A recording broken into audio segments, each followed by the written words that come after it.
ஆண்டவரும் இரட்சகர மீட்பருமான இயேசுவின் நாமத்தில் அன்பானவர்களே, உங்களை வாழ்த்துகிறோம்.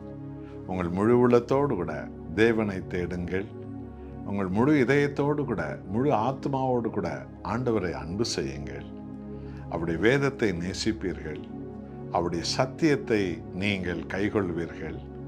உங்களுடைய இதயம் தேவனோடுவே இருக்கும். அவரே சர்வலோகத்திலும் பெரிய தேவன். நான் உன்னை விட்டு விலகுவதில்லை, உன்னை கைவிடுவதில்லை என்றாரே, அந்த மகத்துவமுள்ள ஆண்டவர் இயேசுவின் மேலேயே நம்முடைய இதயம் எப்போதும் இருக்கும். மகிமையானவைகளை நீங்கள் காணும்படி தேவன் செய்வார். லூக்கா 12ஆம் அதிகாரம் 34வது வசனத்தை வாசித்து பாருங்கள். உங்கள் பொக்கிஷம் எங்கே இருக்கிறதோ அங்கே உங்கள் இருதயமும் இருக்கும். இது எத்தனை அற்புதமான ஒரு சத்தியத்தை என்பதை பாருங்கள். உலகில் பெரும் பணக்காரர்களுடைய இதயமெல்லாம் இரவும் பகலும் அவர்கள் சேர்த்த பணத்தின் மேலே தான் இருக்கும். தங்க கட்டிகள் மேல் இருக்கும், வைர கட்டிகள் மேல் இருக்கும், நிலபுலன்கள் மேல் இருக்கும், சொத்து சுகங்கள் மேலே தான் அவர்களுடைய எண்ணங்கள்லாம் இருக்கும். ஏனென்றால் அதுதான் அவர்களுடைய பொக்கிஷம், அதுதான் அவர்களுடைய நித்தியம், சத்தியம் என்று அவர்கள் நினைக்கிறார்கள். ஆனால் அவர்கள் ஜீவனை விட்டு பிரியும் போதுதான் அவர்களுக்கு ஒரு நித்திய உண்மை விளங்குகிறது.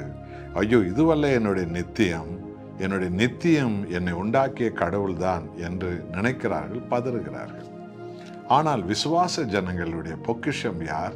நிலம், தங்கம், வெள்ளி, பொன், பதவி, பணம் அதுவல்ல. இவை எல்லாவற்றையும் நமக்கு கொடுத்த நம் ஆண்டவராக இயேசு கிறிஸ்துவே நம்முடைய பொக்கிஷம். ஆமென். அன்பானவர்களே, 27ஆம் சங்கீதத்தில் 4வது வசனத்தை பாருங்கள். தாவீது சொன்னார், நான் கர்த்தரிடத்தில் ஒன்றை கேட்டேன், அதையே நாடுவேன். நான் அவருடைய மகிமையை பார்க்க வேண்டும். பார்த்தீங்களா, தாவீது ராஜாவா இருந்தோம், அவருடைய இதயம் தேவன் மேல் இருந்தது. என்றால் அவர்தான் அவருடைய பொக்கிஷம்.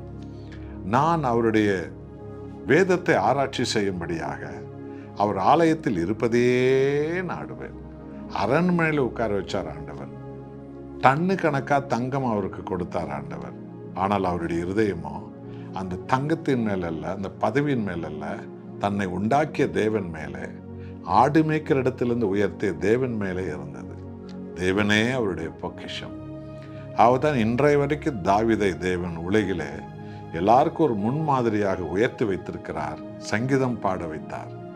இந்த செய்தி கேட்கிற உங்கள் பொக்கிஷம் என்ன? உங்கள் இதயம் எங்கே இருக்கிறது? ஒரு ஆண் மேலே, ஒரு பெண் மேலேயா, பணத்தின் மேலேயா, சொத்து மேலேயா, சுகத்தின் மேலேயா, அல்லது இச்சை மேலேயா, சினிமா மேலேயா? எது நீங்கள் இதயம் தேடுகிறதோ அதுதான் உங்கள் பொக்கிஷம். உணர்ந்து பாருங்க. அழிந்து போகிறவைகளை அல்ல, அழியாத தேவனை எல்லாவற்றுக்கும் மேலான செல்வமாய் பொக்கிஷமாய் நாம் ஏற்றுக்கொள்வோம். தாவீதை போல தேவன் மகிமைப்படுவார். உங்கள் இதயம் தேவன் மேல் இருக்கட்டும். நாம் ஜெபிப்போம். அன்பின் நேசரே, உலகில் நிர்மலமாக மனிதர்கள் இந்த உலகத்தில் அழிந்து போகும் தங்கத்தையும் வெள்ளியும் பணத்தையும் பதவியும் சொத்தையும் சுகத்தையும் ஜாதி பெருமைகளையும் பாரம்பரிய பெருமைகளையும் ஆணையும் பெண்ணையும் சினிமா மோகங்களையும் தன் பொக்கிஷமாய் நினைக்கிறார்கள். என்றால் அவர்களுடைய இதயம் அதன் மேல் இருக்கிறது. ஆனால் தாவீதை போல, எங்கள் தேவனே, எங்களுடைய பொக்கிஷம் நீங்க தான், எங்களுடைய இதயம் உங்கள் மேலேயே நினைவாய் இருக்கிறது.